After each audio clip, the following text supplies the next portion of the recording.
Hey guys, my name is David. I always believed in the American dream. Living in Colombia with $50 to my name, I was tired of being broke. I always saw how my dad worked and worked and worked, but we never had any savings. We couldn't afford to do anything fun. But one time, finally got a bonus. He took the whole family to the United States.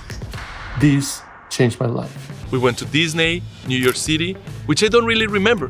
What I do remember is the magical trip to Atlantic City.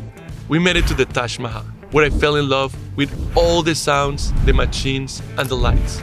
But of course, coming from Colombia, we couldn't afford to eat or stay there. One of the things that I vividly remember is seeing this guy in the valet, arriving in a fancy car, saying hi to the valet, giving him a tip, and walking like he's going to do something fun in the casino.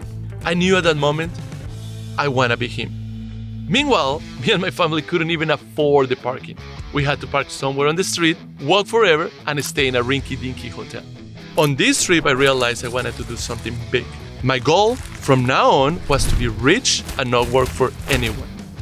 Fast forward some years, I graduated and I was going to be an engineer just like my dad. Until one day, I saw ESPN, and it was the World Series of Poker. And I saw this guy winning millions of dollars. It reminded me of when I was a kid in Atlantic City, wanting to be that guy at the ballet, and I thought, oh, maybe poker is the way to do it. I was like, oh my God. And then I started watching more and more poker, and I started learning how to play poker. And now, to present you with the championship bracelet, the most coveted prize in all of poker. It seemed like a lot of people were making money in poker, so I decided to break the cycle, and I thought, why don't play poker for a living? The problem is you need money to play poker. I still live with my parents with $50 to my name. Maybe I was in denial or really silly, but I decided to play poker with what I had and the dream to make it to Las Vegas. I started playing online poker literally 1 cent, 2 cents. Funny story about that. I think at this level, where the buy-in is just $2, I broke so many computer mice when people beat me. It was so frustrating. I would throw it against the wall or bang on the table. So my family is like, what are you doing? The mouse and the table are like $100. You're losing $1 or $2. This went on for a long, long time. At this point, my family and friends thought I was completely off the deep end. Everybody thought I had a gambling problem. Everybody thought I was crazy. I keep hearing this is not a good idea, let alone a job. But I asked myself, should I keep playing? Is this really a good idea? My answer was yes. And so I kept going. It took me 3 years of studying and moving out mistakes to make $5,000. At this point, I knew I was going to make it. After a long and tedious journey, plus my dyslexia didn't help, I saved enough to finally visit Las Vegas. As soon as I landed in Las Vegas, the airport, the smell, the ride to the hotel, the lights, and the beauty of Las Vegas, it all reminded me on how I felt when I was a kid. I knew this was my city. I started playing live poker at the smallest game possible, which is 1-2. Here I was, back playing the micros. I sat down with $100. Thank you very much. Good luck. At this time, $100 was a lot of money for me.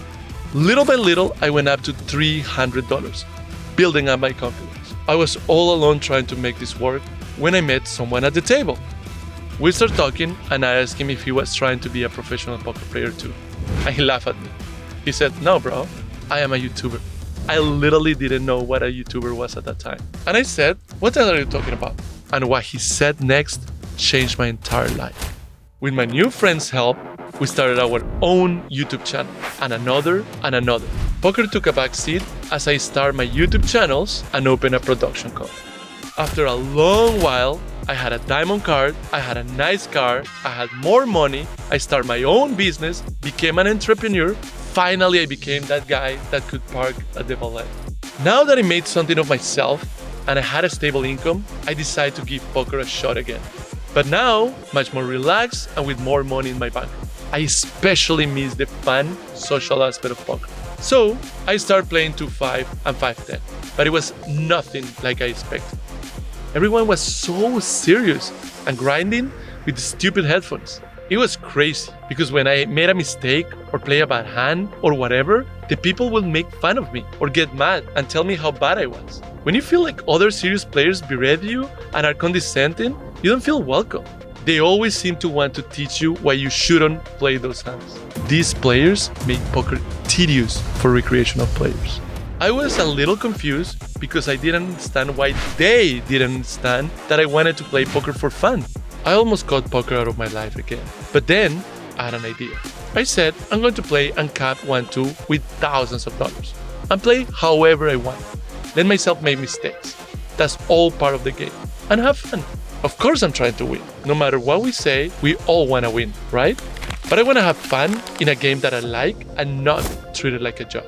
So I started playing more in downtown Vegas. It was so much more fun because most people clearly didn't play poker for a living, so I loved it. At this point, I met a player that also was playing for thousands of dollars and he started to follow me around.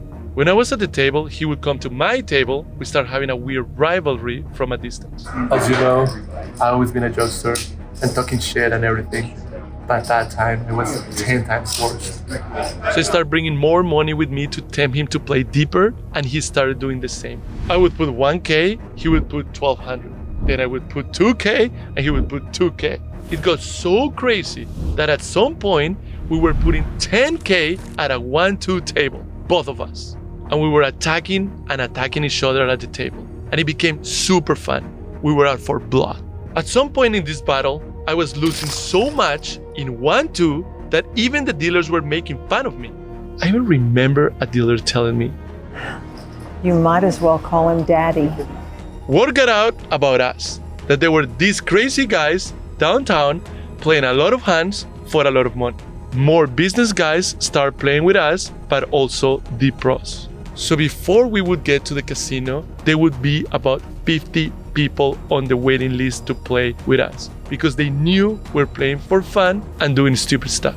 Me and these guys started to become more friendly, but we didn't really want to get to know each other because we didn't want to play soft. Once we play soft, the fun is over because when you're friends, it's hard to go after each other. I don't know if this happened with you guys. Then one day we realized we were wearing the same sweatshirt, so we gave in. We decided to be friends, with the condition that we had to be out for blood. We realized we had a lot more in common than just poker. This is how I met Absolutenuts, baby. Jonathan, my amazing partner, who many of you have probably already seen in the videos.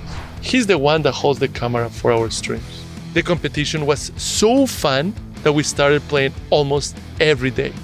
And so together, we decided to start Absolute Nuts. In case you're new here, Absolute Nuts is our YouTube channel where we live stream our poker games and also post other poker content like crazy hands and things that happen as players in Las Vegas. My goal for Absolute Nuts is to make poker fun again and make sure people feel welcome at the table. We have created some signature games and implement other famous games so that we always have a great environment. If you come to Las Vegas and want to play with us, let us know in the comments. We've got crazy hands and massive battles, so hit that subscribe button and I'll see you soon.